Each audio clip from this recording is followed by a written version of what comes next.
Well, Martin Center Suspension Case Study Part 5. In today's video, let's dive into a case study involving multi-varsity stores Google Martin Center account. This stores has a handful of violations and I would like to highlight few. Firstly, they are displaying multiple promotional offers, but these offers aren't actually available at checkout, which is a serious policy breach. Next, as you can see, their every product description says their processing time is 2 to 7 days and transit time is also 2 to 7 days. But the shipping policy claim their processing time is 1 to 3 days and the transit time is 5 to 7 days, which is not same as product page information.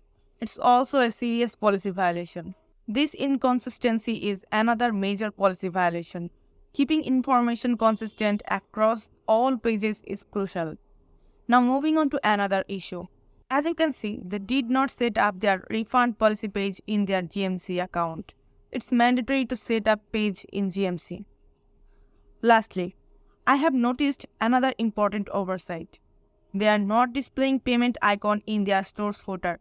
This is a significant issue as Google strongly recommended showing all accepted payment icon for checkout purpose. This omission can have serious consequences.